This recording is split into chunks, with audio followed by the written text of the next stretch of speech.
목사님 소개가 맞는 것 같으세요? 목사님 뻥쟁이 같으세요? 아니에요. 웃으시기만 하고 대답은 왜 안 하세요? 네, 너무 반갑습니다. 이 밤에 웬일이세요? 이 밤에 여기까지 어떤 마음으로 오셨어요? 응? 하나님이 여러분들한테 개똥아, 여기까지 이 시간에 왜 와서 앉아 있는 거야? 그러면 뭐라 그러실래요? 응? 은혜 받으려고 왔죠, 하나님. 그렇죠. 은혜 받으려고 온 여러분을 하나님이 뭐라 그러실 것 같으세요? 잘했다. 그렇지, 잘했다. 잘했다. 한번 해보세요. 그렇지, 잘했다. 어떤 마음으로 왔는지. 그래요. 감사합니다. 불러주셔서 너무 감사하고, 저보다는 여러분들이 훨씬 더 아름다운 것 같아요. 왜 안 웃으세요? 안 믿어지세요? 믿으셔야 될 텐데. 하나님이 보시기에 여러분들이 얼마나 아름답겠어요. 그죠? 그러니까 우리는 내가 나를 바라보는 것보다 하나님이 나를 어떻게 보실까? 요런 시각으로 좀 우리를 봐야 되지 않을까요? 그죠? 자, 여러분들이 얼마나 아름다운지 하나님이 보시기에 얼마나 아름답겠어요. 그죠? 여기 끄덕끄덕 아멘을 두 분만 하신다. 오늘 사경에 못 끝날 것 같아요, 목사님. 큰일 났네요. 그래요. 저를 불러주셔서 너무 감사합니다. 잠깐 제 소개를 할까요?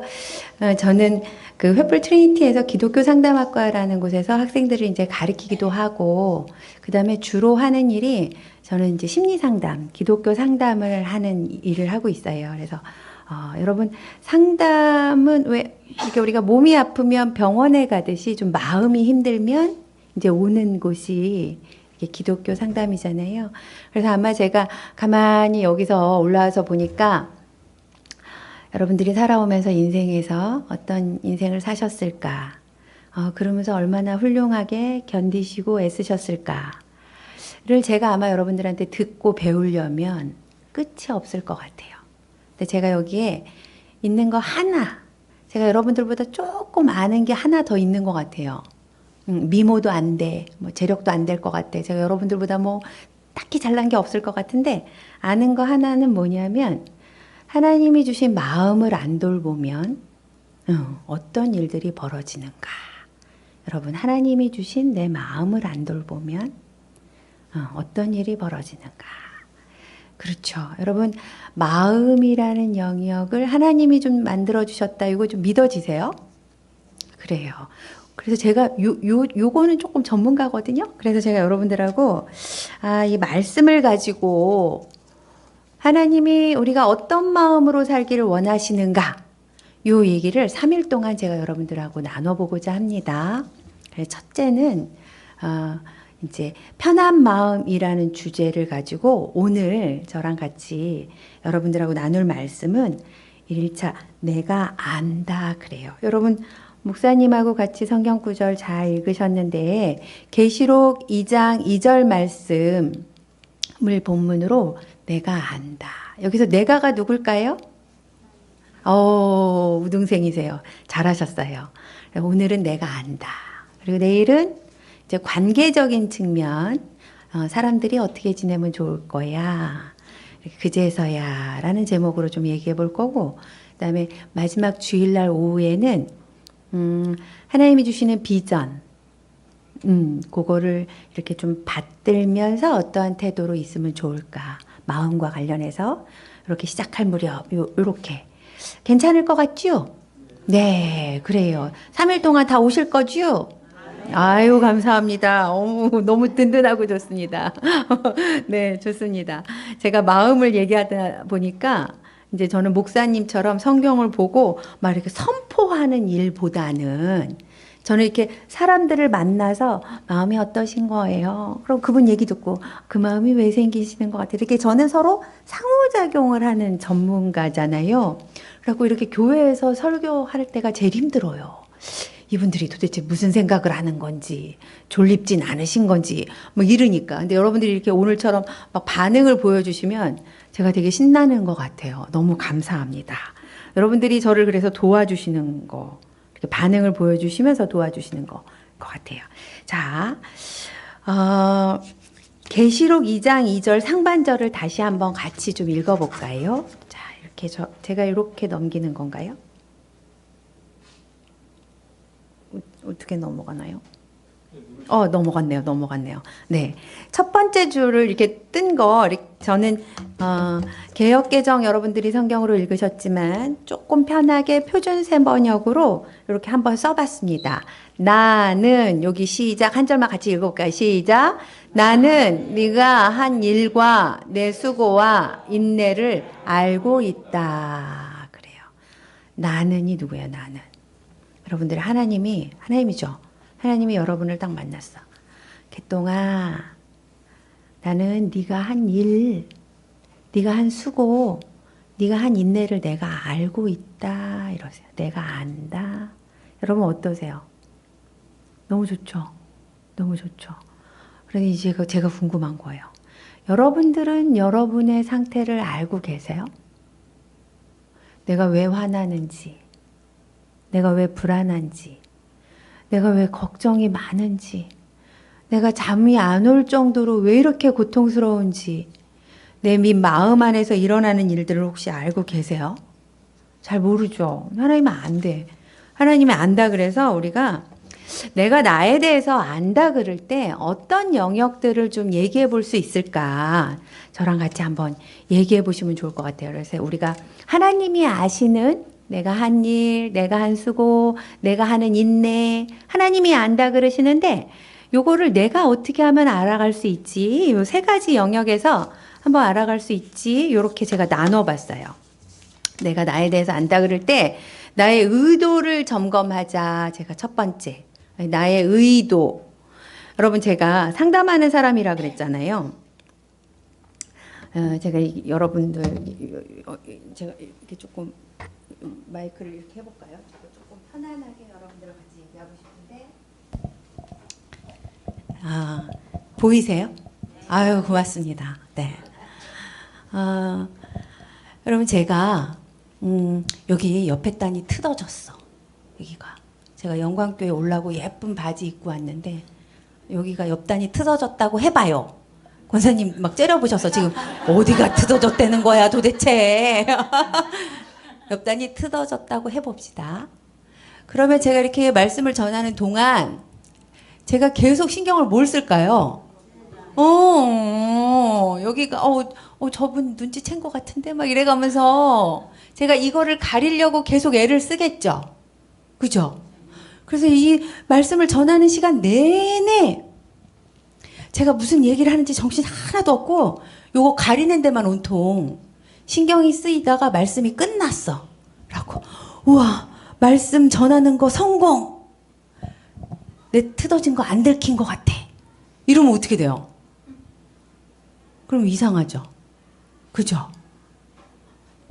제가 이렇게 말씀을 전하면서 도대체 나한테 의도로 와 있는 게 뭘까? 나를 가리려고, 나를 숨기려고 하는 게 혹시 내가 행동하는 거의 목적인가? 이런 걸 점검하자는 얘기예요. 그렇죠. 이해되실 것 같아요. 여러분, 우리가 살아가면서 이런 일들이 되게 많아요. 제가 만나는 분들 중에 제가 만났던 분 중에 어떤 분이 고등학생 남자아이를 키우는데 이제 저는 심리상담하는 사람이라 예를 많이 들어요. 근데 제가 예 드는 내담자들은 실존하지 않는 사람들이에요. 그러니까 어머 그 교수님이 와가지고 강남에 사는 허시성을 가진 사람이 있다는데 누구지 이렇게 생각을 하셔도 없는 사람이에요. 있는 사람처럼 제가 이렇게 하는 거예요. 제 내담자가 너무 누군지 알려고 하지 마세요. 제가 만났던 분 중에 고등학생 남자아이를 키우는 집사님이 계셨어요. 여자 집사님이. 근데 이 여자 집사님이 자기가 분노가 뚜껑이 열려가지고 이성을 잃을 정도로 아이를 막 이렇게 고등학생 남자아이인데 교회에서 집까지 질질질 끌고 오면서 때린 일이 일어난 거예요. 이 집사님도 내가 왜 그렇게 애를 때리지? 너무 놀라셔갖고 이제 상담하러 오셨어요. 제가 물어봤어요. 뭐가 그렇게 화가 나세요? 제가 여러분들한테 똑같이 물어볼 거예요. 뭐가 그렇게 화가 나세요? 근데 제가 이분한테 뭐가 그렇게 화가 나세요? 그랬더니 자기는 애가 공부를 못해도 괜찮고 뭐 다 괜찮대요. 뭐 밥을 안 먹어도 학교를 안 가도 괜찮대요. 근데 교회에서 집사님이나 장로님들한테 인사를 안 하는 게 너무 화가 난대요. 뚜껑이 열린다는 거야. 공부 못해도 괜찮은데. 그래서 제가 어머나 고등학생 남자애가 인사를 안 할 수도 있지. 뭐 그거 가지고 그렇게 화를 내나. 그죠? 근데 이분은 이게 너무너무 화가 나는 거예요. 그래서 제가 이제 이분하고 얘기를 들어보니 이분이 첩의 자식이야. 그러니까 이분의 아버지가 본처가 따로 있어. 근데 본처랑 같은 동네에서 살았어. 그러니까 동네 사람들이 보기에 이 집 딸은 누구 첩딸인 거예요. 그러니까 이분이 살면서 얼마나 괴로웠겠어요. 사람들이 손가락질 하는 것 같아서 너무 괴로웠어. 그러니까 이분은 사람들한테 손가락질 받지 않으려면 예의가 있어야겠구나. 사람들한테 인사하고 바람직하게 안녕하세요 이렇게 인사. 예의를 갖추어야 그나마 사람들이 손가락질을 안 하겠구나가 굉장히 중요했어요. 그러니까 이분은 교회에서도 목사님 안녕하세요 인사하시고 장로님 안녕하세요 너무 예의 바르게. 그죠? 근데 나는 내 맘대로 했는데 내 자식은 안 되지. 그렇지. 인생에 이게 내 자식은 진짜 맘대로 안 되죠. 저도 그래요. 정말. 내 자식이 마음대로 안 되는데 그게 허용이 안 되는 거예요. 근데 이제 견디다가 봤는데 교회에서 그날따라 이 아들놈의 녀석이 인사를 안 하고 너 집사람한테 인사해야지 이랬더니 멀뚱멀뚱 화가 났어. 막 보이는 거 다 막 때리고 걔를 막 끌고 왔어요.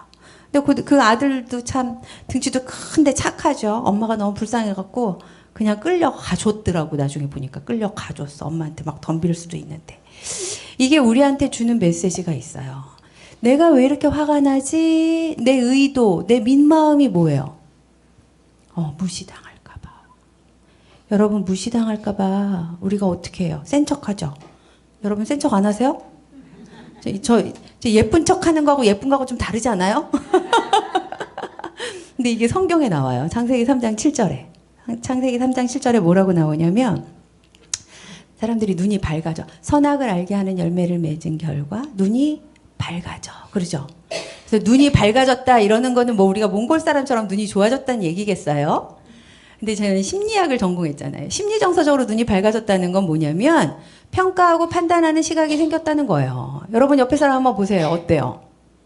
평가가 두두두둑 되죠? 잘생겼어요? 못생겼어요? 예뻐요? 오늘 얼굴이 부었어요? 라면 먹고 잤나? 쟤는 왜 얼굴이 부었지? 막 이런 게 여러분 자연스럽게 일어나는 평가예요. 평가. 근데 이게 왜 생겼냐? 선악을 알게 하는 열매를 먹은 결과. 평가하고. 근데 이제 문제는 내가 나도 평가해. 여러분들도 평가하시죠? 여러분 스스로 못마땅한 거 있죠? 뭐가 그렇게 못마땅하세요?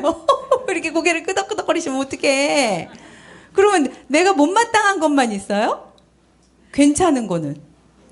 있어요? 다행이다. 하나만 얘기해 주세요. 뭐가 괜찮으세요? 우리끼리니까 작게. 괜찮은 거 뭐 있어요? 하나님한테 칭찬 들을 만한 거 뭐? 얘기할 수 있어야 돼요, 여러분. 얘기하실 수 있어야 돼요. 우리가 진짜 겸손하다는 건요. 저 못해요. 저 부족해요. 이게 아니에요. 어디 성경에 보면 예수님이 나 부족해요. 우리 예수님을 되게 겸손한 모델로 보잖아요. 근데 예수님은 어디 눈을 씻고 찾아봐도 목사님 제가 틀린 거 얘기하면 이단으로 신고해 주세요. 예수님이 어디서 어느 장면에서도 저 그거 못해요. 저 그거 부족한 사람이에요. 이런 장면 보셨어요? 없잖아요. 근데 우리가 왜 예수님을 진짜 겸손하다 그러죠? 하나님이심에도 불구하고 인간의 신분으로 내려오셨기 때문에 우리가 겸손하다 그러는 거지. 전 그거 못해요. 다 부족해. 다 하나님의 은혜예요. 뭐 이래요. 제가 가끔 이렇게 청년 대학부 애들 만나보면 이제 굉장히 좋은 대학을 합격했는데 어머 너 공부하느라 되게 애썼나 보다 그러는데 갑자기 그 친구가 아니에요 이거 저는 한 거 없어요 다 하나님의 은혜예요 이러면 제가 너 되게 교만하다 이래요. 그러면 다른 친구들은 뭐야 하나님의 은혜가 없다는 거잖아요. 그거 되게 교만하죠. 여러분 헷갈리시죠 이제? 그래서 하나님의 은혜로 제가 열심히 공부했어요가 있어야 돼요. 이게 겸손이에요.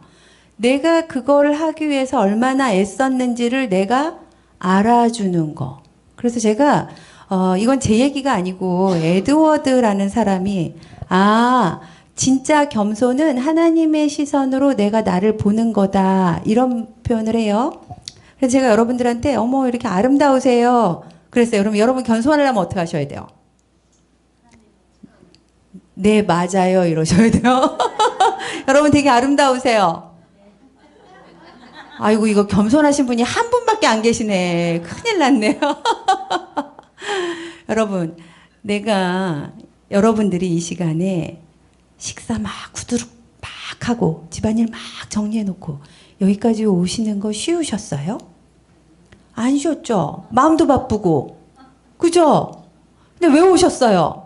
은혜 받으려고 말씀 하나 더 들어서 하나님 앞에서 기뻐하시는 모습으로 사시려고 오셨죠? 그 마음을 하나님 어떻게 보세요? 예쁘게 보세요. 그러면 나도 내 마음을 어떻게 봐야 돼요? 예쁘게 봐야 돼요. 잘하셨어요. 내가 이 시간 여기까지 오느라 마음이 분주했을 텐데 다른 드라마를 보는 거, 뭐 하는 거 뒤로 빼고 여기 와서 앉아있는 여러분을 하나님이 보실 듯이 나도 나를 보는 거. 이게 진짜 겸손이란 얘기를 제가 여러분들하고 하고 있는 겁니다. 그런데요, 이걸 안 하잖아요? 그럼 어떤 일이 생기냐면 우리가 이기적이 되고 교만해져요. 이게 마음의 원리입니다. 이거를 이제 제가 설명을 좀 해볼게요. 여러분, 우리는 죄인이란 여러분 여기 다 앉아 계시는 분들은 맞아 내가 죄인이지 이거 동의하시죠? 아멘. 그래요. 근데 제가 하나님 제가 죄인이네요. 제가 오늘도 하나님 은혜 뭐 다 느끼지 못하고 막 이렇게 살았네요. 이러니까 죄인 같지가 않더라고. 제가 쟤는 저렇게 잘 풀리는데 하나님 저는 왜 이렇게 안 풀려요? 제 꼴도 보기 싫어 죽겠어요. 이럴 때 내가 죄인이구나가 느껴지더라고. 그래서 제가 그걸 고백할 때 하나님 제가 또 죄를 지었네요. 이렇게 우아하게 고백하지 않고 하나님 제가 미친년이네요. 죄송해요. 제가 지랄 발광을 하네요. 제가 이러니까 좀 죄인 같더라고. 제가 죄인은 그렇게 우아하지 않아요, 여러분. 근데 죄인이라는 거는 그래서 우리가 잘 생각해 봐야 돼요. 내가 애쓰고 수고한 거를 내가 안 알아주면 문제가 생기겠구나. 왜? 내가 죄인이니까. 다시 내가 애쓰고 수고한 거를 내가 아니에요. 하나님이 하셨어요. 저는 하나도 한 게 없어요. 이렇게 하면 내 안에서 꼬라지가 뒤틀리겠구나. 언젠가는. 왜? 내가 죄인이라서. 이제 그래서 우리가 하나님 내 꼬라지가 뒤틀리네요. 이렇게 고백하는 게 회개죠. 근데 꼬라지가 좀 덜 뒤틀리려면 죄인이란 원리는 이걸 좀 내 마음을 내가 알아주는 겁니다. 하나님이 안 되니까. 그래가지고 하나님 저 이거 되게 열심히 했어요. 이렇게 생색내기. 또 여러분들 스스로가 옆에 분들 보고 나 여기 오느라고 수고했어. 이렇게 하면서 서로 알아주면 꼬라지가 좀 덜 뒤틀린대요. 해보시겠어요? 자, 여기 오느라 수고했어. 옆 사람이 수고했어 뿐만 아니라 나도 수고했어 하셔야 돼요. 시작. 나도 수고했어. 하세요. 끝까지 안 하실라요? 나도 수고했어요. 잘하셨어요. 잘하셨습니다. 수고하셨을 거거든요. 수고하셨을 거예요. 맞아요. 내가 하나님이 안 되잖아. 제가 지금 여러분 계시록 2장 2절 읽었잖아요, 방금. 네가 한 수고와 네가 한 일과 네가 한 인내를 내가 안다. 하나님이 안다. 그럼 여러분들도 요거를 안 하면은 큰 교만으로 갑니다. 여러분 중에 교만하신 분 있죠? 벌써 제가 여러분 교만한 분 있잖아요. 이렇게 하면 누가 막 떠오르죠?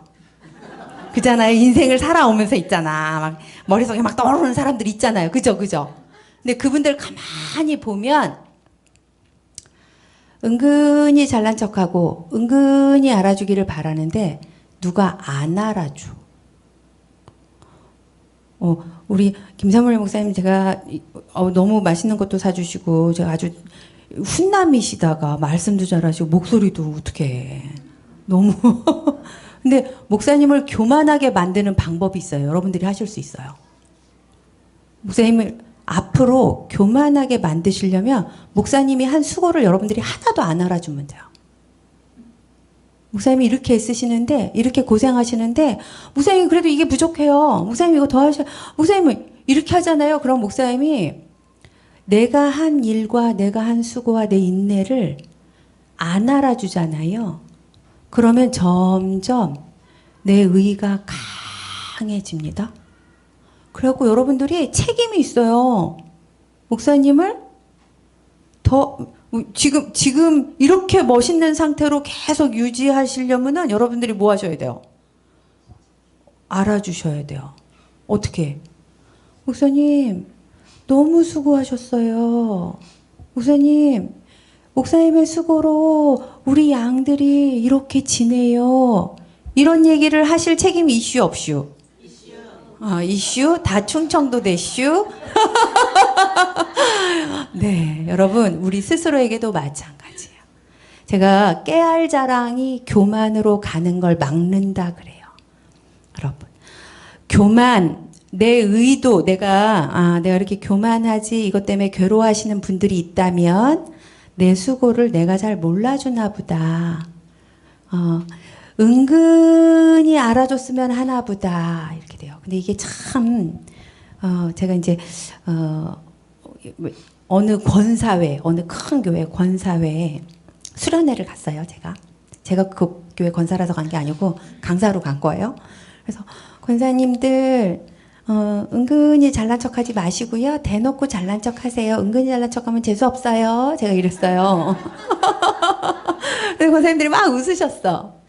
근데 이제 어떤 분이 자기소개를 하는데, 제가요, 애들은 뭐 미국에서 유학하고 있고 남편은 진료 중이라, 제가 뭐, 그냥 도곡동에서 사는데, 하나님이 원하시는 모습으로 살고 싶어요. 이러는 거예요. 딱 재수없죠?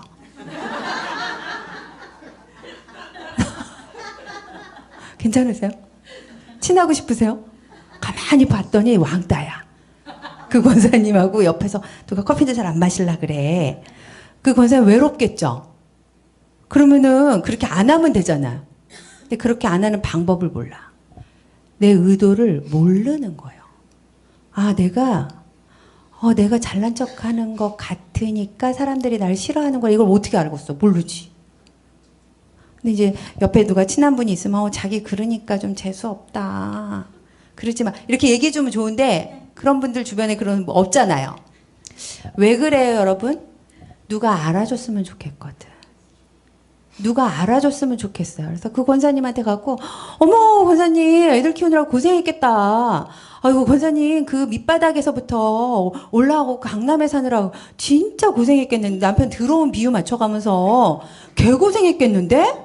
라고 알아주면 그지 이러면서 이제 교만하지 않아도 될 텐데 알아주는 사람도 없지.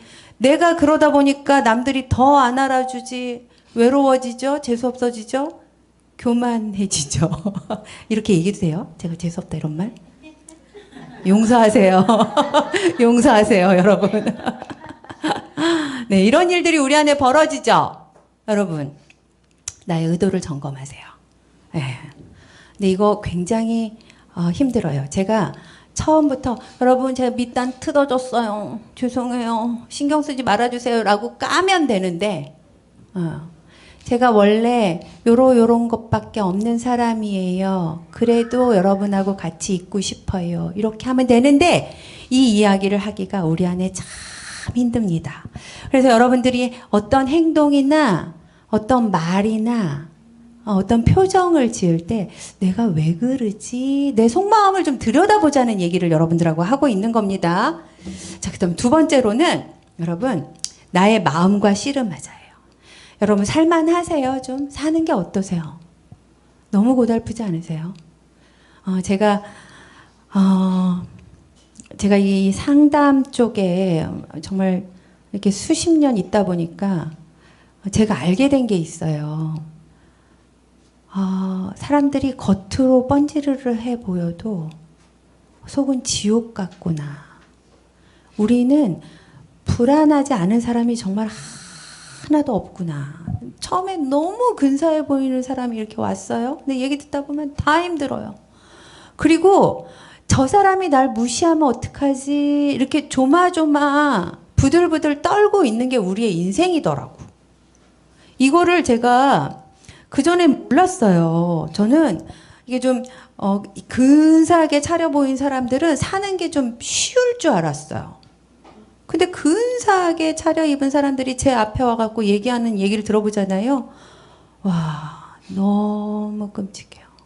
너무 고통스러운 이야기들을 정말 많이 하십니다. 상상할 수 없는 마음의 고통들, 이런 것들. 제가 오죽하면 여러분 저기 교회 밖에 보니까 국내 선교 막 이렇게 열심히 하는 교회던데 영광교회가 너무 좋죠.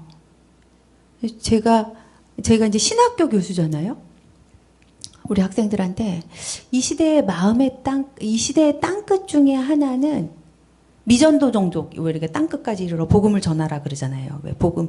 근데 그 미전도 종족 영역 중에 하나가 우리의 마음이 아닐까? 그러니까 무슨 말이냐면 복음이 말씀이 미치지 않는 영역 또는 마음으로 뭐 어쩌고저쩌고 했다가도 막 금방 휘둘리고 힘들고 막 이래서 정말 복음이 핵심적으로 미쳐야 하는 영역 중에 하나가 우리의 마음이겠다. 하나님이 오죽하면 잠언에 마음을 지키는 것이 성을 점령하는 것보다 낫다 그랬겠어요, 여러분. 마음을 지키는 게 그만큼 어렵다는 얘기거든요. 그러면 우리 마음 중에 지키기 어려운 게 여러분 뭐가 있으세요? 불안. 여러분 불안 어떠세요? 불안. 안 불안하신 분 손 들어 보실래요? 그래, 눈치는 있으셔가지고 또 아무도 안 들어서 잘하셔서 여러분 우리는 불안할 수밖에 없습니다. 창조될 때 하나님으로부터 이렇게 딱 하나님이 우리를 딱 이렇게 던져놓은, 그래서 하나님이 아니기 때문에 인간은 유한하죠. 여러분 할 수 있는 게 잘 없죠. 내 맘대로 되는 것도 없고, 그리고 또 앞으로 어떻게 될지 모르잖아요. 불안합니다.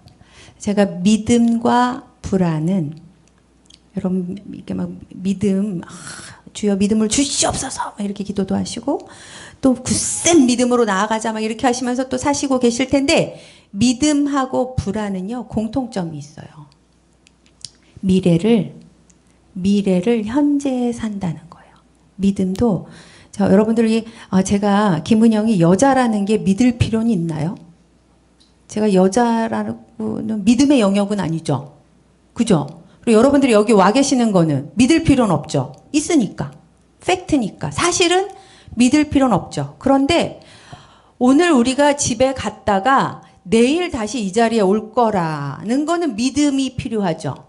여러분들이 오늘 가서 잘 주무시고 하나님이 주시는 말씀으로 위로도 받고 내일 또 말씀을 기대하면서 오실 거야.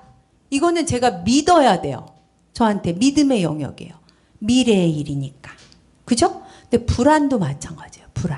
불안이 옛날에 내가 여러분들이 이렇게 결혼해갖고 속 썩고 죄송합니다.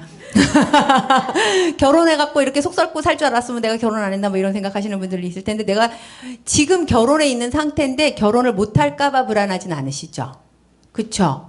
앞으로 내 배우자가 어떻게 될까봐, 앞으로 내 자녀가 어떻게 될까봐가 불안하신 거잖아요. 불안도 미래에 있는 일을 지금 경험하는 거예요. 그런데 이제 간혹 그래서 믿음이 없어서 불안한 거야.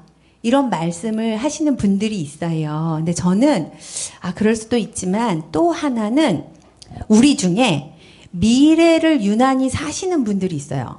이게 어떤 말이냐? 어떤 분은 과거에 살아. 과거. 그래가지고 내가 예전에 어땠고 내가 어땠고 나는 뭐 그때 그래갖고 막 요 얘기 하시는 분들 많죠. 그치? 이러면 내가 좀 과거에 비중을 두고 사는 거예요. 또 어떤 분들은 현재 나 그거 모르겠고 난 지금 맛있는 거 먹을 거야. 아유 나는 뭐 옛날엔 뭐 모르겠고 난 지금 이래. 요 현재에 사시는 분들이 있어요. 근데 유난히 미래에 사시는 분들이 있어요. 나 어떻게 될 것 같아. 하나님 너무 저희 친정엄마가 저 걱정을 되게 창의적으로 하시거든요. 저희 친정엄마 모르시니까 저희 친정어머님이 저희 딸아이가 있는데 딸아이가 어느 날 할머니는 정말 창의성이 뛰어나신 것 같아요. 그러니까 할머니가 왜? 그러니까 걱정을 만들어서 하시잖아요. 저희 친정어머님이 사모님이시거든요. 믿음이 없으시겠어요? 아니에요. 신앙생활 되게 열심히 하셨죠. 근데 저희 친정엄마가 오늘 아침에도 전화 왔어요. 제 여동생네가 이제 외국 여행을 갔다 왔는데 저희 친정어머님이 이제 고생하시는데 여행 가는 게 미안해갖고 뭐 동남아? 베트남인가 갔대요. 근데 베트남 갔다 오는데 왜 갔니? 그러면 여행 갔다 왔어요. 오래전에 계획한 여행이라서 다녀왔어요. 이렇게 얘기하면 될 텐데 친정엄마한테 좀 미안한 거야. 그러니까 여동생이 일이 있어서 그냥 다녀왔어요. 이런 거예요. 그러면 저희 엄마 그 얘기 듣고 밤에 잠을 잤을까요? 못 자지. 무슨 일인가? 도대체 일이라는 게 뭘까? 그게 무슨 일이 있는가? 막 온갖 생각을 뭐 그 사위 일이 잘 안 되나? 뭐 애들이 무슨 일이 있나? 창의적으로 여러분 신앙생활 안 하시는 게 아니에요. 그런데 오늘 아침에 저한테 전화했고 야 걔가 일이 있다는데 무슨 일이니? 그래서 놀러 갔다 왔는데 지금 밤새 걱정을 하신 거죠. 믿음이 없어서가 아니라 미래를 좀 더 중심으로 사시는 분들 이럴 때 우리는 불안할 수밖에 없습니다. 여러분들도 저도 불안해요. 제가 여러분 읽고 막 책 붙여놓으셨는데 제가 두란노 출판사에서 저한테 책을 쓰자 그러시면서 저한테 이런 얘기를 하시는 거예요. 교수님은 너무 사는 게 편하실 것 같아요. 저한테 그랬어요. 그 출판 본부장님이 유명한 목사님들하고 출판 작업하시는 분이래요. 근데 저한테 되게 편해 보이세요. 사는 것도 편하실 것 같아요. 그래서 제가 뭐라 그랬게요? 아이고 모르시는 얘기 하시네. 편한 사람은 마음에 관심이 없어요. 마음이 편한 사람은 마음에 관심이 없습니다. 저희 집 애들이 마음이 편한 것 같더라고요. 저희 집 애들 다 뭐 이렇게 이쪽 분야가 아니고 다 이과 공부했는데 야 마음이 얼마나 중요한지 알아? 그러면 저한테 뭐래 그래요. 뭐래. 그래서 제가 야 하나님이 창조하신 마음을 들여다봐야 돼. 그래서 왜 저래 이래요. 마음이 편해서 그래요. 우리는 걱정 하나 생기면 주여 씨름하고 밤에 잠 못 자고 새벽에도 깨고 하나님 저 이거 너무 힘들어요. 저 너무 괴로워요. 저 사람이 왜 저한테 저런 말을 할까요?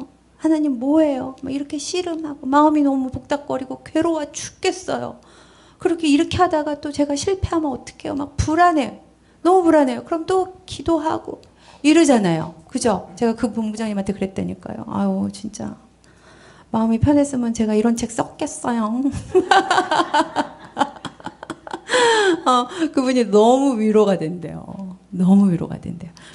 여러분 우리가 하나님 앞에서 씨름한다 그럴 때 자식하고 씨름하지 마세요. 남편하고 씨름하지 마세요. 옆에 있는 성도들하고 씨름하지 말고 뭐하고 씨름해요? 내 마음, 내 불안, 내 염려, 내 걱정 이거를 하나님 앞에 놓고 씨름하는 거예요. 하나님 저 너무 불안해요. 하나님 저 불안 좀 줄여주세요.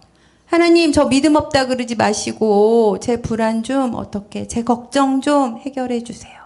요 씨름을 하는 겁니다. 근데 내가 불안할 때 어떤 일들이 생기냐면 내 안에 저 인간이 지금 나한테 100만 원을 갖다 주는데 150만 원 갖다 주면 내가 안 불안할 것 같아. 내 마음이. 그래갖고 저 인간한테 계속 150만 원 바로 오라고 이렇게 씨름을 해요. 그죠? 맞아요. 그리고 우리 애가 좀 이렇게 아침에 일찍 일어나서 좀 빠릿빠릿하게 움직이면 내가 안 불안할 것 같아. 그죠? 내 불안인데. 그래갖고 애한테 뭐라 그래요? 네가 아침에 일어나서 좀 빠릿빠릿하면 내가 좀 살 것 같다. 이러죠. 그래서 걔랑 씨름해. 그럼 애들이 뭐라 그래요? 왜 저래? 내버려 두라고. 막 이러죠. 그러니까 내 마음이 더 복닥거려. 저놈의 새끼만 어떻게 되면 내가 좀 걱정이 줄어들 것 같아요. 하나님한테 주여 쟤를 새벽에 깨워 주시옵소서 라고 씨름을 뭘로 해. 그것도 하시고 그런데 쟤를 보면서 복닥거리는 내 마음하고도 씨름을 하시라고. 네, 감사합니다. 그다음에 분노는 제가 여러분 얘기하고 싶어요. 여러분 화 안 나세요? 화 나죠. 화 난다고 얘기하시는 분들이 훌륭하세요. 저는 화 안 나는데요. 이러면 심각하구나. 심각하구나. 제가 여러분 어떤 일도 하냐면 목사님들이 신학교를 졸업하고 목사 고시를 시험을 보잖아요. 제가 그 카이캄 독립교단 거기 있는데 거기에 목사님들이 되기 위한 성격이 문제가 없나? 이런 거 검사하는 것도 해요. 훌륭한 거 하죠. 괜찮죠? 괜찮은 분을 부른 것 같죠? 목사님 훌륭하시죠? 그런데 그 심리검사, 성격검사를 해서 좀 이렇게 문제가 있다라고 이렇게 좀 걸러지는 분들을 제가 면담도 해요. 심층 면담. 그러니까 이제 이것도 제가 다음 주 월요일 날 또 이거 1년에 2번씩 하는데 목사님들 되기 직전에 이제 이렇게 테스트해서 면접하는 거. 근데 어떤 분이 자기애성 성격이 너무 높이 떴어. 여자분인데 목사가 되려고 그러는데, 목사님이 되려고 그러는데, 자기애성이라는 거 뭐예요? 자기가 너무 잘난 줄 알고, 사람들을 막 가르치고 혼내고, 이거 고치셔야 돼요. 기도하셔야 돼요. 당신은, 나는 충분합니다. 이 문제가 많아. 그리고, 사람들을 너무 평가해서 사람들을 상처받게 하는 성격이라고 나왔어요. 큰일 났죠? 그래서 제가 이제 그분하고 이제 우리 그 카이캄 원로 목사님 그리고 저하고 이제 다른 교수님 이렇게 3명이서 이제 심층 면접을 하는데 이분한테 제가 이렇게 질문을 했습니다. 전도사님 이렇게 살아오시느라 참 고생하셨을 텐데 전도사님이 지나치게 자기중심적이어서 주변 사람들을 힘들게 할 수 있다는 생각도 해보시나요? 이랬어요. 그때 여러분 제가 그런 게 좀 있어요. 이런 패스야. 근데 그때 사람들이 다 나보고 문제 없대요. 내 옆에 있는 저 사람이 문제예요. 이러면 탈락이에요. 그죠? 자기를 돌아볼 능력이 없으면 어떻게 사역자가 돼? 근데 제가 만났던 분이요. 자기애성이 100점 만점인데 120점이 나왔어요. 진짜로 난 120이 나오는 거 처음 봤어. 와, 대박이었어요. 이게 이렇게 표준 편차에 의해서 그 점수가 끝간대로 갈 수 있거든요. 큰일 난 거예요. 그래서 이제 기도하면서 주여, 이분이 외국에서 목사 되려고 한국에 일부러 오신 분이거든요. 그러니까 저희도 웬만하면 그 하나님의 부르심에 그래 이렇게 하고 싶잖아. 근데 제가 이렇게 물어봤잖아요. 내가 자기중심적 그때 이분이 뭐랬냐면 우리 올케가 딱 그래요. 우리 올케를 어떻게 고칠 수 있는지 나한테 설명 좀 해봐요. 이러시는 거. 어떻게 됐을까요? 탈락됐어요. 근데 다행히 너무 감사하게도 1년 후에 다시 오셨는데 너무 달라지셨어. 그러면서 그 1년의 시간이 너무 고통스러웠지만 내가 하나님한테 받은 선물 같은 시간이다라고 나중에 얘기하시고 너무 다행이죠. 여러분 요게 우리 마음하고 씨름해야 돼. 내가 맞는 것 같아. 저 사람이 틀린 것 같아. 그러면 저 사람을 위해서 막 기도하기도 해야 돼. 그런데 내 마음에 일어나는 여러 여러 가지 것들하고도 씨름하셔야 돼요. 분노를 조금 더 얘기해 보겠습니다, 여러분. 분노는 좋은 거예요? 나쁜 거예요? 나쁜 거예요. 예수님은 어떻게 해요? 예수님도 분노하셨는데. 분노는 그래서 몰라요. 분노를 어떻게 내느냐에 따라서 좋기도 하고 나쁘기도 할 겁니다. 그래서 우리가 분노나 불안은 중립적인 거라 그래요. 중립적인 거. 근데 분노할 때 여러분 뚜껑이 열려서 다른 사람을 해치면 굉장히 나쁜 거죠. 맞아요. 권사님은 분노 안 내실 것 같아요. 표정이 너무 온화하셔. 근데 있잖아요. 분노를 밖으로 안 내고 속으로 삭히면 우울이 된다 그래요. 우리가. 너무 참기만 하면 내가 나를 공격해요. 근데 분노하시는 분들 가만히 보세요, 여러분. 주변에 화내시는 분들 있죠. 우리 여기 여자 집사님들, 권사님들이 많으신데 주로 남편들이 욱하잖아요. 그쵸? 우리끼리는 진짜 아유 썩을 거다 막 이렇게 얘기하는데 욕구가 좌절될 때 분노한다 이런 말들이 있거든요. 무슨 말이냐면 교회 청소 열심히 하시는 분들이 분노하지 교회 예배 끝나갈 때 왔다가 좀 이따 가고 교회 청소하라 그러는데 안 하고 뭐 일하자는데 안 하고 와서 뭐 계란 삶은 거 맛있는 거 먹고 가고 이러시는 분들은 화내요, 안 내요?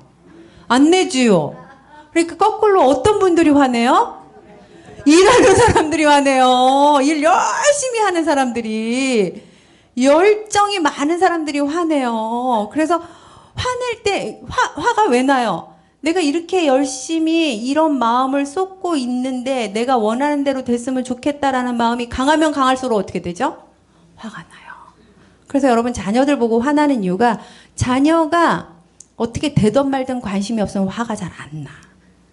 근데 제가 좀 잘 됐으면 좋겠어. 이 마음이 강하면 강할수록 화가 나요. 남편 보고 화 안 나시는 분들 도딱 같죠? 남편분들이 집에 와서 화내시는 분들 있잖아요. 버럭같이 소리 지르는 분들은 우리 집이 잘 됐으면 좋겠다가 많은 분들이에요. 이게 아내분들은 당한 게 많아갖고 이해가 안 된다. 그래도 너무 버럭해갖고 꼴배기 싫다고 그래요. 제가 만났던 가정이 있는데요. 어떤 그 아내가 그때 한 50대 후반이셨어요. 근데 아내가 교수님 저 더 이상 남편하고 못 살겠어요. 이 집 남편이 나랑 있을 때는 멀쩡한데 자식들만 있으면 상을 뒤집는데 식탁을 그 무거운 식탁을 뒤집는다는 거예요. 한 번씩. 난 도저히 못 살겠다고. 그러니까 이제 아내가 못 살겠다 그러니까 남편이 끌려왔어요. 내가 그럴 수도 있지. 내가 뭘 그렇게 큰 잘못 살다 그래. 막 또 버럭버럭 소리 지르시는 거예요. 그래서 제가 왜 이렇게 소리를 지르세요? 그랬더니 내가 뭐 이 정도도 소리 못 지르고 삽니까? 막 이러세요. 그래 그 정도로 소리 지르고 사실 수 있는데 그럼 혼자 사실 텐디? 괜찮으세요? 뭐 이렇게 얘기하고 그랬는데. 근데 가만히 얘기를 들어보니까 이분이 아버지 없이 자랐어. 그러니까 이제 아버지 없이 너무 고생하고 산 남편이 자녀들 잘 되라고 정말 온 힘을 다해서 사신 거예요.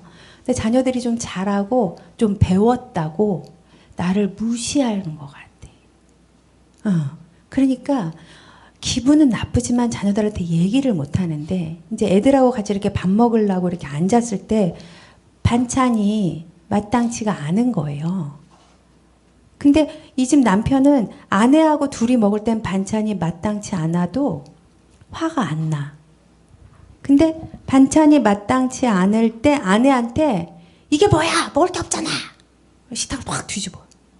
그러니까 아내는 아이고 이렇게 되죠? 제가 좋은 아버지 하고 싶으시잖아요. 아내분이 그때 식탁을 뒤집으려 남편이 반찬 이게 뭐야 이럴 때 아내분 보고 애들을 향해서 얘들아 아버지가 니네한테 좋은 거 먹여주고 싶으신가 보다 라고 한번 얘기해 보실래요? 그랬어요. 여러분 집에 가서 해보세요. 얘들아 따라하세요. 얘들아 아버지가 너네가 잘 되기를 바라시나 보다. 그렇지. 아버지가 자식들한테 열받아갖고 소리 지를 때 당신은 뭐 잘했다고 그래 애한테. 그만 좀 해. 당신이 그러니까 애가 기가 죽지. 이렇게 얘기하지 마시고 이제 해봤으니까 안 되잖아. 그렇게 했더니 남편하고 사이만 안 좋아지고 그잖아요. 그러니까 이제 그거 이번에 남편을 등 뒤에 두고 개똥아 아버지가 네가 잘 되기를 바라시나 봐. 아버지가 너 키우려고 많이 정성을 들이고 또 어떻게 해야 되나 이런 고민이 많으셔서 그래. 이렇게 아버지를 세워주는 얘기를 해보라고 그랬어요. 이 아내분한테. 아내가 내가 이혼하면 했지만 근데 그거 해보고 이혼하시면 어떠냐. 그래서 그거를 한 10번만 하고 오세요. 제가 숙제를 내드렸거든요. 근데 3번만 하고 왔는데 남편이 그다음부터 상을 안 뒤집어. 왜 그럴까요? 내 수고를 알아주니까. 누가 알아주니까? 아내랑 애들이 알아주니까 내가 분노할 이유가 줄어드는 거예요. 여러분. 여러분이 어디에 화가 많이 난다 그러면 내 수고를 안 알아주는 거예요. 근데 우리는 제가 마지막 날 여러분들하고 또 나눌 건데 하나님 참 우리를 신기하게 창조했어요. 여러분을 그냥 딱 한 사람만 창조한 게 아니야. 하나님은 세트로 창조했어. 나도 창조했는데 누구도 같이 창조했어요. 이게 굉장히 놀라운 비밀이 있어요. 내가 건강하려면 상대방의 반응이 중요하고 상대방이 건강하려면 내 반응이 중요하다는 원리가 있습니다. 그래서 오늘은 내가 나를 알아주는 것만 할 건데 우리가 셋째 날에 둘째 날 셋째 날엔 내가 저 사람을 알아주면 저 사람 마음도 건강해지겠구나. 이게 기독교인들의 의무다. 이걸 관계적 책임이라고 그래요. 감사합니다. 그럼 옆 사람 보고 한번 씩 웃어주세요. 잘하셨어요, 여러분. 진심으로 웃고 계신다. 그러면 있잖아요. 상대방의 분노가 이상하게 줄어드는 일들이 벌어지는 거예요. 근데 옆 사람을 화나게 할 수 있어요. 째려보세요. 벌써 화나죠? 심지어 잘한 게 뭐 있다 그래 라는 표현까지 하면 화가 나잖아요. 내가 나의 마음을 알아주고 내가 상대방의 말들을 알아주는 거가 여러분 하나님이 여러분 계시록 2장 2절 말씀 같이 읽었잖아요. 네가 한 일과 네가 한 수고 네가 한 인내를 내가 안다. 내가 어떤 마음으로 이렇게 수고하는지. 제가 여기 오기 전에도 가족 상담 하나 하고 왔어요. 부인이 어디 CEO야. 부인이. 남편은 이제 어디 대학 교수로 은퇴하셨고. 이 부부를 상담을 하는데 아내가 CEO 글로벌 무슨 기업 CEO래요. 알게 뭐예요. 다 마음이 아픈 사람들이 힘든 사람들이에요. 근데 이제 아내가 남편한테 너무 섭섭해서 3달 동안 말을 안 했대요. 그러니까 남편이 이제 뭐 이해가 안 되는 거예요. 근데 제가 남편한테 와이프한테 어떤 마음으로 그렇게 지내는지 뭐가 힘든지 궁금하지 않으세요? 그랬더니 남편이 다 알아요. 그래요. 다 알아요. 본인이 알고 끝이에요. 아내한테 한마디를 안 해. 당신 뭐가 제일 힘들어? 좀 컨디션은 어때? 이렇게 물어보질 않아. 왜 안 물어봐요? 아내를 안 사랑하세요? 아니, 사랑한대요. 신실한 크리스찬들이에요. 사랑합니다. 그런데 왜 안 물어보세요? 다 알아요. 여러분 다 알죠? 여러분 다 알아요. 옆에 사람이 뭐가 힘든지, 뭐가 괴로운지, 내 남편이나 아내가 뭐가 괴로운지, 여러분 내 자식이 여러분 다 알죠? 근데 알고 땡이죠? 근데 하나님은 안다라고 우리한테 얘기를 하시죠? 내가 안다라고 얘기를 해야 되잖아. 그렇죠? 속 터지죠? 누가 나한테 얘기해요? 권사님. 그래서 우리끼리 얘기해야 돼. 권사님이 어떤 마음으로 여기 오는지 내가 알아. 또는 심지어 제일 좋은 건 물어보는 거예요. 물어보는 거. 예수님이 바디메오가 눈먼 장님인데 눈먼 장님한테 뭐가 필요한지 딱 보면 몰라요? 우리도 아는데? 눈 뜨는 걸 원하겠지. 근데 예수님 굳이 물어봐. 내가 무엇을 하여 주기를 바라느냐. 그럼 저 같으면 속 터져갖고 보면 몰라요? 이럴 것 같아요. 근데 거기에 비밀이 있어요. 다 뻔히 아는 거지만 말로 표현하는 거가 얼마나 중요한지. 여러분 그렇잖아요. 하나님이 그냥 우리 내가 한 수고 하나님이 알겠지 하는 거랑 어느 날 기도하려고 하나님 그랬더니 하나님이 개똥아 내가 알아 이렇게 들려주시면 우리 마음이 달라지잖아요. 근데 우리도 이렇게 표현하는 거예요. 여러분 스스로가. 그래서 제가 내가 어떤 마음으로 이 자리에 와 있는지 여러분 아유 잘했어 이렇게도 하고 옆에 사람들한테도 잘했어. 제가 제일 싫어하는 얘기가 얘기해야 알아 이거요. 그런 얘기 좀 안 했으면 좋겠어요. 여러분 얘기하면 생기는 친밀감이 더 있습니다. 혹시 저 두 분이 부부로 짐작되는데 맞아요? 두 분 스카프 예쁘게 두르시고 저를 보고 우아하게 웃고 부부가 맞나요? 짐작. 아이고 다행이시네요. 근데 아내만 부부라고 대답하시는 거예요? 그래요. 내가 알아요. 한번 이렇게 얘기해 주실 수 있어요? 질문. 아내분은 말해봐 이러고 남편분은 알아요? 질문하셨어요. 너무 감사합니다. 이렇게 두 분이 잠깐 상호작용을 하시는 거잖아요. 너무 좋습니다. 자, 세 번째로는 구별하자예요. 우리가 마음을 돌본다, 내 마음을 알아간다 라고 할 때는 내가 할 수 있는 것과 할 수 없는 걸 구별해야 돼요. 제가 이제 영광교회 오기 전에 이렇게 말씀을 이렇게 준비해갖고 목사님한테 보내고, 이제 저는 이제 날마다 제가 하는 큐티가 있잖아요. 제가 하나님한테 이렇게. 근데 저는 요즘에 레위기를 보고 있거든요. 근데 레위기 사람들이 재미없다 그러는데 저 되게 재밌게 읽고 있어요. 거기에 보니까 하나님이 다 구별해 주셔. 부정한 것, 정한 것, 먹을 수 있는 것, 먹을 수 없는 것. 여러분 하나님이 우리한테 이렇게 구별해 주시는 거에 우리가 받는 레슨이 있어요. 우리가 인간으로 살아간다는 거는 내가 할 수 있는 것과 할 수 없는 게 구별될수록 편해요. 자, 제가 아까 우리는 죄인이다 뿐만 아니라 우리는 하나님이 아니다 이것도 믿어지시나요? 와, 여러분 하나님이 아니세요? 왜? 여러분 하나님이세요? 아니죠? 그럼 내가 하나님이 아닙니다. 이게 동의가 되세요? 끄덕끄덕? 감사해요. 근데 우리가 하나님이 아니다라는 거는 우리 마음이 편해지는 거하고 굉장히 관련이 많이 되는 원리가 있습니다. 애가 학교를 갔는데 내가 애가 학교에서 무슨 일이 일어난지 다 알고 싶죠.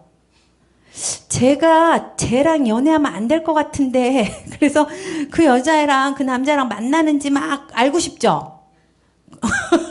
네, 대답하셔도 네.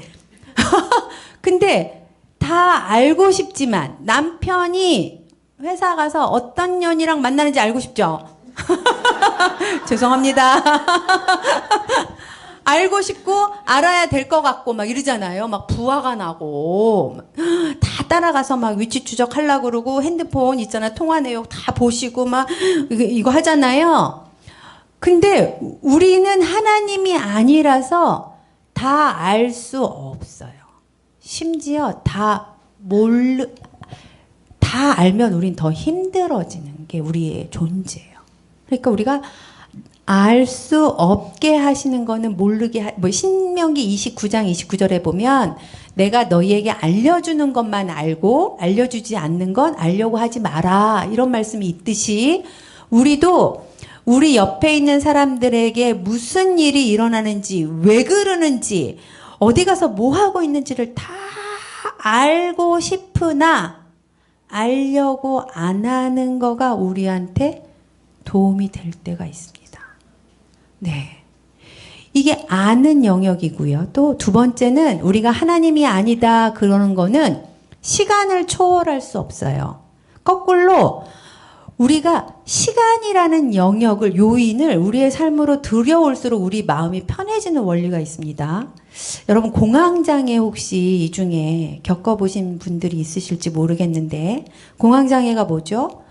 막 갑자기 숨이 안 쉬어지고 식은땀이 나면서 막 정말 숨 쉬는 법을 까먹는다. 막 어떻게 할지 모르고 막 압도되는 그런 느낌인데 신체적인 증상입니다. 근데 제가 연예인을 한 분을 만났는데 이분이 강남에 이렇게 지나가면 강남에 있는 모든 건물이 다 나한테 쏟아지는 것 같대요. 그래서 이분이 너무 이 숨이 안 쉬어지고 막 이래가지고 자기가 어떻게 해야 될지 모르겠다. 그래서 이분한테 그래요. 그러면 요런 증상들이 어느 정도 지나면 좋아지면 좋을까요? 이랬더니 이분이 당장이요. 당장 좋아졌으면 좋겠어요. 그래서 내가 아이고야 당장이라고 생각할수록 이 증상이 더 심해지실 텐데요. 그래요. 지금 즉시 당장 빨리 나았으면 좋겠다. 이거는 시간을 초월하는 하나님만 하실 수 있는 거죠. 우리는 애가 성질이 더러운데 좀 좋아졌으면 좋겠다. 이럴 때 시간을 들여야 돼요. 어느 정도까지 한 6개월 정도 걸려서 좋아졌으면 좋겠다. 여러분, 제가 이제 외도 상담 하거든요. 이제 요즘에는 막 아내들도 바람 펴갖고 와요. 제가 자꾸 이런 얘기해서 죄송해요. 제가 만나는 분들이 이래가지고 이제 한쪽 배우자가 잘못 외도를 하고 그다음에 잘 살아보기로 이렇게 왔어요. 그러면 이분들이 와가지고 저한테 이렇게 얘기합니다. 외도를 하신 분은 아니 다시 살겠다 그랬으면 이제 그만 얘기해야지. 언제까지 얘기할 거냐고요. 내가 언제까지 그냥 하고 순댓국 먹었어 이런 얘기를 언제까지 들어야 되냐고. 살겠다 그랬으면 이제 그만 좀 해야 되는 거 아니냐고. 지긋지긋하다고 이래요. 그러면 이제 피해 보신 분은 불쑥불쑥 떠오르는데 어떡해요? 내가 이게 우라가 막 자다가도 분한데 어떡해요? 이런단 말입니다. 여러분 이러면 어떡해요? 같이 살기로 했는데 어렵죠. 그래서 제가 다윗과 하나님의 비밀을 발견했어요. 다윗이 인구조사하지 말랬는데 해가지고 벌 받잖아요. 하나님한테. 하나님은 그때 뭐라 그래요? 너 1번, 2번, 3번 중에 뭐 할래? 그러고 다윗이 3번이요 이러죠. 근데 제가 하나님 다윗을 왜 그렇게까지 근데 친구 돼서 교제하려고. 잘못한 거에 대해서는 대가를 좀 치르게 해야지 얘도 좀 자유해져서 우리가 친구처럼. 그잖아요? 그래서 제가 외도한 외도를 저지른 분한테 잘못은 하셨나요? 그러면, 잘못했죠. 그러니까 내가 이제 용서를 구하고 이렇게 살겠다 그러는 거 아니에요. 근데 이 여자가 막 어쩌고저쩌고. 그러면, 잘못하셨구나. 그러면은 잘못한 거에 대가를 좀 치르실 생각도 있으세요? 이래요. 그러면 정해주시면. 근데 제가 팁을 하나 드리면, 남자분들은, 내가 통제하지 못할까봐 되게 힘들어요. 근데 이제 보통 바람을 여기서 이제 남자가 폈다고 치고 요즘에는 아내들도 많이 문제가 있으니까 이때 아내들이 불쑥불쑥 얘기를 하면 남편분들이 뭐가 힘드냐면 언제까지 그럴 거냐. 그리고 어떤 상황에서 이게 나오는 거냐. 이게 통제가 안 돼요. 그래갖고 남편분들한테 언제까지 그럴 건지 언제 할 건지를 알려주면 편해요. 그래서 제가 그래서 이제 두 분을 이렇게 합의를 봅니다. 그럼 화요일, 목요일 9시부터 9시 30분까지는 욕을 좀 들으실래요? 이래요. 그러면 괜찮대. 그건 해보겠대. 그럼 아내분한테 그러면 나머지 시간은 좀 참아보실래요? 괜찮대. 그러니까 이제 그럼 아내는 막 불쑥불쑥 하고 싶은 말이 있어도 참아야죠. 화요일 날 9시까지. 9시가 땡 했어요. 그럼 이제 남편은 그때 쥐지군 죄인의 모습이야. 무슨 말을 해도 듣겠나이다. 이렇게 돼야 돼요. 그러면 신나게 막 욕하는 거예요. 당신이 그러고도 인간이냐? 막 이렇게. 근데 여러분 돗자리를 깔아놓고 남편이 고기를 푹 쓰고 있잖아요. 그러면 빨리 끝나요. 이게 비밀입니다. 우리는 그래서 내가 지금 남편한테 분한 게 있다. 그러면 수시로 하지 마시고 꼭 알려주세요. 여보. 예쁘게 얘기하세요. 따라하세요. 여보. 무서워 조금. 여봉. 잘하셨어요. 내가 당신 욕을 좀 하고 싶은데 9시부터 15분 동안 괜찮아? 이렇게 하시고 여러분 이러면 남편한테 통제감이 생겨요. 그런 걸 그렇게 여보 내가 이게 좀 건강해지기 위해서 필요해서 그래. 나 좀 도와줘. 이렇게 하시고 화요일 날 9시부터는 15분 동안 시간 좀 내줘. 이렇게 하시고 그때는 인간이 이제 돌변해야 돼요. 화요일 날 딱 15분 동안은. 무섭게. 여러분 이렇게 해보세요. 제가 임상을 25년을 했거든요. 부부상담, 가족상담을. 진짜 효과 좋아요. 그래서 제가 모든 상담의 비법은 성경에 다 나온다. 이게 다윗 비법이에요. 다윗. 하나님이 다윗하고 친하게 지내려고 대가를 치르게 하는 거. 여러분 자녀들한테 이제 저희 아이가 둘째 아이가 남자아이인데 초등학교 5학년 때 이마트에서 총을 훔쳤어요. 대형 사건이죠. 저도 충격받았어요. 우리 애가 이런 얘기 좀 안 하고 다녔으면 좋겠다 그랬는데 총을 사달랬는데 이제 안 사줬나 봐. 그러니까 이렇게 총을 사갖고 와서 훔쳐갖고 이렇게 넣어놨어요. 근데 이제 걔가 그때 5학년 때 그에 합당한 벌을 받았겠죠. 잘못됐다고 하고 혼돈하고 이마트에 가서 이제 창피함을 뭐 했겠죠. 근데 이제 제가 가끔 생각이 나요. 어머, 쟤 5학년 때 저랬는데. 근데 얘를 지금 20살이 훨씬 넘었는데 얘한테 너 5학년 때 그랬잖아 라고 얘기하면 돼요, 안 돼요? 안 돼요. 그 잘못에 대한 대가는 이미 치렀습니다. 그러면 걔는 그 문제에서 자유로워져야 돼요. 여러분들도 마찬가지예요. 내가 살면서 어떤 잘못을 했어요. 근데 하나님한테 내가 이 죄를 갖고 나가서 용서를 구했어요. 근데 하나님이 용서했어. 이러는 문제들이 있어요. 근데 내가 그게 스스로 용서가 안 돼가지고 괴로워하시는 분들이 있죠. 그죠? 내가 어렸을 때 성추행 경험이 있어. 근데 하나님이 괜찮아. 네 잘못 아니야. 너 그거 문제 없어. 이랬는데 평생 나한테 너무 괴로워. 지금도 괴로워. 여러분 이건 좀 이상해요. 내가 좀 더 자유해지는, 내가 좀 더 편안해지는 것들을 하나님의 시각으로 보시는 연습. 그래서 대가를 치렀으면 그거에서 좀 자유해지는 거. 제가 외도 상담을 예로 들었지만, 그래서 제가 치사한 엄마라면 아이한테 계속 어머 애가 뭐 좀만 잘못하면 너 5학년 때 그런 거 기억나니? 이러면 진짜 치사하잖아요. 그럼 우리 아들 입장에서 엄마랑 친구 되기가 되게 어렵죠. 그렇죠?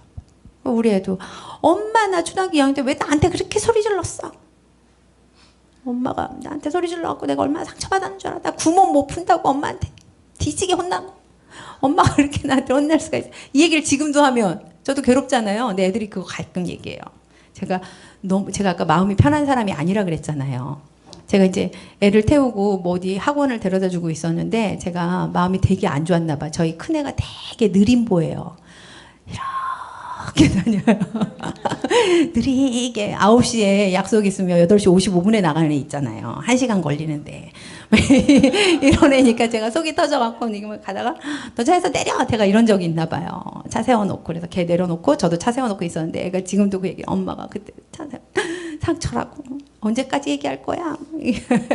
이러는데 이제 언제까지 얘기할 거야 이러지 않고 그래 네가 이렇게 시간이 지났는데도 얘기하는 걸 보니 너한테 굉장히 힘든 주제인가 보다.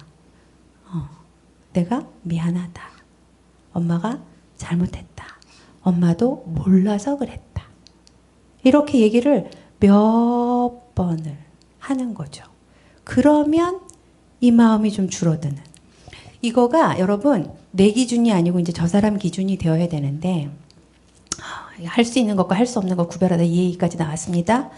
여러분 우리가 할 수 있는 게 있어요. 내 마음을 돌보는 것도 내가 할 수 있어요. 근데 상대방을 바꾸는 거는 우리가 할 수 없어요. 할 수 없습니다. 근데 상대방이 편해지기 위해서 내가 할 수 있는 게 있어요. 그거 알려드리면 해보실래요? 진짜로? 우와. 할렐루야. 야, 내가 뭘 해서 저 사람이 마음이 좀 편해지면 해보시겠다 그러시는 거죠.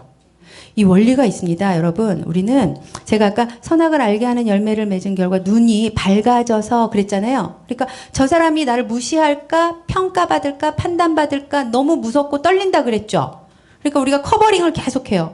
왜냐하면 그 말씀 맨 밑에 주면 아담하고 하와가 뭐를 하냐면 무화과 남은 잎을 엮어 치마로 엮어 가렸다 그래요. 이게 창세기 3장 7절 말씀이거든요. 근데 여러분 치마를 엮어 그냥 가리면 되는데 엮어서 가린대. 노력을 한다는 얘기예요. 가리는데 그게 무슨 말이냐면 저 사람이 나를 무시할까 봐 내가 엄청 가린다는 얘기입니다. 그래서 저 사람을 내가 무시하지 않는 방법 이거를 제가 여러분 하나 숙제로 내일 제가 숙제 검사 해볼게요. 저 따라해 보세요. 밥 먹었어? 잘하셨어요. 잘 지냈어요? 잘하셨어요. 너무 잘하셨어요. 이게 베이비톡이라 그래요. 베이비톡. 아니 왜 나한테 소리를 질러요? 해보세요. 시작. 그렇죠. 웃음이 나오시죠? 웃음이 나오시잖아요. 왜 나한테 소리를 질러? 이러면 상대방이 무서워요. 그잖아요. 근데 내가 밥 먹었어? 이렇게 얘기해도 무서워하잖아요. 근데 밥 먹었어? 해보실래요? 인상 쓰고. 잘 지냈어? 시작. 어이구 잘하신다. 잘하신다. 이거를 남편들한테, 자녀들한테, 옆에 있는 집사님한테 2번 이상 하고 오기. 목사님 이렇게 숙제 내드려도 돼요? 감사합니다. 목사님이 허락하셨어요, 여러분. 여러분이 이게 웃게 돼요. 여러분 창세기 3장 7절에 눈이 밝아져서 비교하고 평가하고 판단하는 시각이 생겼어요. 그럼 우리는 비교받고 평가받을까봐 두려워할 수밖에 없는 존재라는 뜻이잖아요. 근데 웃게 되면 그럼 좀 긴장이 풀려요. 그래서 저 사람이 날 무시하진 않나 봐 이렇게 되잖아요. 그래서 제가 이거를 그러면 덜 긴장하고 덜 마음이 어려워지면 하나님이 부르신 소명에 더 집중해서 살 수가 있겠다. 제가 이렇게 얘기를 합니다. 그러니 베이비톡이 되게 중요하겠죠. 다시 한번 따라해 보실래요? 피곤하세요? 아이고 너무 예쁘시네요. 네, 이건 제 얘기가 아니고 학자들이 밝혀놓은 얘기입니다. 여러분들이 말하는 내용 갖고 싸울 것 같잖아요. 근데 분위기로 싸운다고 그럽니다. 이제 처음에는 뭐 의사소통하는 학자들이 말의 내용이 50% 비언어적인 거, 분위기가 50% 전달된다 이랬는데 요즘에는 97%가 비언어적인 거래요. 그래서 밥 먹어! 하고 밥 먹어. 말 내용은 똑같죠. 근데 느껴지는 정보는 너무 다르죠. 집사님 이리 와서 앉아! 이거하고 집사님 이거하고 너무 다르지 않나요? 여러분? 여러분들이 이런 얘기를 스스로 들으셔야 돼요. 하나님이 여러분들한테 어떤 얘기를 하시나요, 여러분? 제가 나를 안다는 거, 하나님이 나를 알기 때문에 내가 나를 알아야 된다 이렇게 얘기를 할 때 내가 할 수 없는 게 많구나를 아셔야 돼요. 내가 우리 아이를 위해서 기도할 수 있고 교회를 위해서 기도할 수 있지만 내 마음대로 안 되는 게 많구나. 이럴 때 여러분 좌절하고 절망하는 게 아니에요. 그리스도인의 성장은요.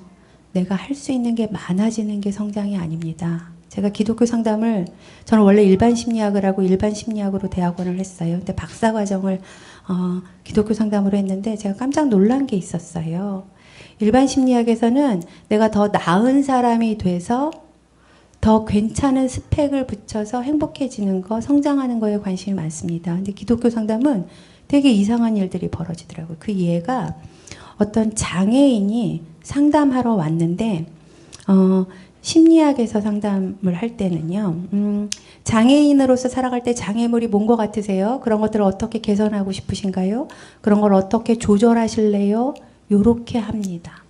근데 기독교 상담에서는요. 이분이 저 장애인 아닌 것처럼 살고 싶어요. 일반인하고 비슷하게 살고 싶어요. 이러면 장애인이시잖아요. 한쪽 다리가 없으시잖아요. 요거에서 출발해요. 너무 잔인하죠? 너무 어이가 없지 않으세요? 너무 잔인하잖아요? 여러분 이게 우리가 죄인이라는 거예요. 여러분 지금까지 살아온 인생을요. 지금부터 뭐를 갖다 붙여서 괜찮은 사람이 더 돼보려고 하는 게 아니고 내가 여기까지 살아온 게 나지. 여기에서 출발합니다. 그래서 여기서 내가 더 할 수 있는 게 있고 더 못하는 게 있지. 그 장애인분한테는 이게 제가 상담한 게 아니고 어떤 상담 샘플을 봤는데 이분이 이제 한쪽 다리를 사고로 잃으신 분이었거든요. 근데 한쪽 다리를 잃으신 게 어떠세요? 너무 괴롭습니다. 너무 슬픕니다. 요 상태를 받아들이는 것부터 시작하더라는 거예요. 내가 한쪽 다리가 없는 상태. 내가 다리가 있는 사람처럼 행동하려고 그러면 더 아픈 고통들이 많아진다. 그래서 우리 그리스도인들의 성장은요, 내가 할 수 없는 게 많구나. 요것도 못하네. 저것도 어렵구나. 그래서 우리 그리스도인 성장은 이렇게 일어나는 게 아닙니다. 그리스도인의 성장은 전방위적으로. 내가 살아보니 내 자식도 마음대로 잘 안 되는구나. 요렇게 됐으면 좋았겠지만 이게 좀 잘 안 되는구나. 이런 것들을 받아들이면서 이런 걸 받아들일 때 내가 하나 할 수 있는 게 되게 귀하구나. 이런 원리가 있습니다. 제가 오랫동안 상담 수련을 받으면서 정말 유명한 교수들을 찾아다니면서 제가 물어봤어요. 사람이 변한다고 믿으시나요? 크리스찬 교수들도 만났고 불교도 만나고 정말요. 저한테는 제가 사람들을 돕는 변화를 꾀하는 일을 하는데 이게 과연 하나님 앞에서 어떤 의미가 있지? 정말 고민이 많았거든요. 근데 수많은 사람들이 여러 가지 답을 했어요. 근데 저한테 굉장히 인상적으로 답을 주셨던 한 분이 사람은 잘 안 변해. 진짜 안 변해. 그래서 조금 변하는 게 더 귀한 겁니다. 라고 저한테 얘기를 해주셨어요. 여러분 주변에 있는 자녀들, 배우자, 성도들 변해야 된다고 생각이 되시죠? 그런데 그 변화는요, 우리가 봐줘야 돼. 어머, 저번에 인상 쓰고 있는데 이번에 웃으셨네. 어머, 웃으시니까 되게 좋네요. 어머, 제 마음이 편해지네요. 이게 내가 할 수 있는 거예요. 내가 저 사람을 웃어야 됩니다. 인사하셔야 됩니다. 라고 얘기해봤자 안 변하는구나를 우리는 배우고 알게 된 사람들이에요. 내가 할 수 없는 거예요. 그런데 내가 해야 할 수 있는 게 있어요. 내가 웃어주고. 근데 이게 나를 향해서도 그래요. 오늘 이 말씀을 맺으면서 제가 계시록 2장 2절 말씀을 다시 여러분하고 나누고 싶습니다. 사실 요한계시록 말씀에서 에베소 교회만을 향해서 하신 게 아니에요. 다른 교회들에 대해서도 하나님이 내가 안다라는 얘기를 하시거든요. 내가 안다.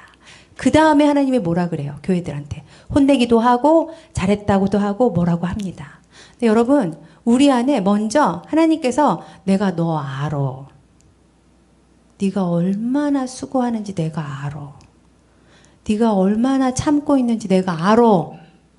네가 어떠한 일들을 하고 왔는지 내가 알아. 이 얘기를 먼저 들으셔야 돼요. 그리고 여러분들도 스스로를 알아주셔야 됩니다. 하나님, 맞아요. 제가 인생을 여기까지 살아오면서 제가 이런 수고를 했습니다. 제 마음이 이렇습니다. 이걸 여러분 스스로 알아주셔야지 됩니다. 알아주시지 않으면 제가 증상이 생긴다 그랬어요. 증상. 분노, 열등감, 폭발, 교만 이렇게 생긴다 그랬죠? 여러분들이 스스로 좀 알아주시고. 네, 한 번 더 말씀으로 점검하고 싶은데요, 여러분. 여러분들의 의도. 난 잘 되려고 그랬지. 난 잘 되라 그랬지. 이게 의도가 아니에요. 내가 이 얘기를 하는 내 민마음에서 뭐가 움직이는 거지를 알자는 거고, 그 다음에 내가 어떤 마음하고 씨름할 건가? 불안한 마음, 분노하는 거, 시기하는 거, 걱정하는 거, 염려하는 거 갖고 씨름할 건가? 너만 나아지면 돼 갖고 씨름할 건가? 여러분의 마음을 들여다보셨으면 좋겠고, 할 수 있는 것과 할 수 없는 것 구별하시고, 또 해야 되는 것과 하면 안 되는 걸 구별하셔야 돼요.